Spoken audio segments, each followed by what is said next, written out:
అయితే మొన్న పోలీసులు బండి సాయి భరత్కి విచారణకు రమ్మని చెప్పి నోటీస్ ఇచ్చారు. ఆ నోటీస్కి సాయి భగీరథ్ ఏం చేసిండు, ఈమెయిల్ పంపించిండు, లేఖ కూడా రాసి పంపించిండు. ఈమెయిల్లో లేఖలో సేమ్ ఏం మ్యాటర్ ఉందో అదే మ్యాటర్ ఉంది.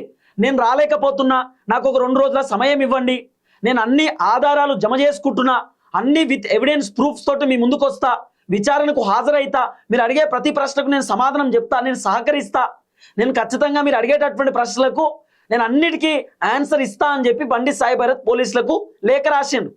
ఆ లేఖలోనే బండి సాయి భరత్ అడ్డంగా దొరికిపోయిండు. ఆయన రాసినటువంటి లేఖలో ఒక సంతకం ఉన్నది, ఆయన మెయిల్ పంపించినటువంటి మెయిల్లో ఒక సంతకం ఉన్నది, ఆయన గతంలో ఆయన పైన అయినటువంటి ఒక ఎఫ్ఐఆర్కి సంబంధించిన వ్యవహారంలో కూడా ఒక సంతకం ఉన్నది, తర్వాత కోర్టులో బెయిల్ పిటిషన్కి సంబంధించిన వ్యవహారంలో కూడా ఏదో వేరే సంతకం ఉందట. అంటే మొన్న బండి సాయి భరత్ పోలీసులకు పంపించినటువంటి లేఖలో అది బండి సాయి భరత్కి సంబంధించినటువంటి సంతకం కాదు. సో భగీరథ్ కాదు అది పంపించింది, వేరే వాళ్ళు ఎవరో రాసి పంపించిరు, సంతకం ఫోర్జరీ చేసిరు అనేది కూడా కొంత వినబడుతున్నటువంటి అంశం. ఒకవేళ భగీరథ్ కాకుండా వేరే వాళ్ళు కనుక రాసి భగీరథ్ లేక సంతకం పెట్టి పోలీసులకు లేఖ పంపిస్తే పోలీసులు ఆ విధంగా కూడా మళ్ళీ ఇంకో కేసు నమోదు చేసేటటువంటి కార్యక్రమం కూడా చేయొచ్చు. ఆల్రెడీ భగీరథ్ పైన చాలా సెన్సిటివ్ కేసు అయింది, కీలకమైనటువంటి కేసు అయింది. దాదాపు 20 సంవత్సరాలు జైలు శిక్ష పడేటటువంటి సెక్షన్లు ఉన్నాయి ఆ కేసులో.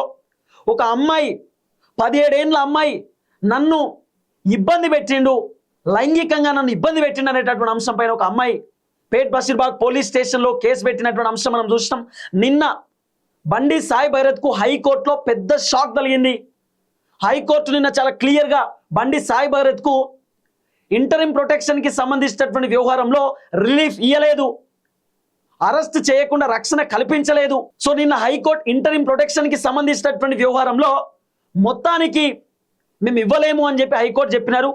సో అరెస్ట్ కాకుండా మేము ఎట్టి పరిస్థితుల్లో రక్షించలేము అని చెప్పి హైకోర్టు నిన్న చాలా క్లియర్గా చెప్పేటటువంటి కార్యక్రమం చేశారు. ఇప్పుడు బండి సాయి భైరత్కి వేరే ఆప్షన్ లేదు, పోలీసులకు లొంగిపోవాల్సిందే, పోలీసులకు దొరకాల్సిందే.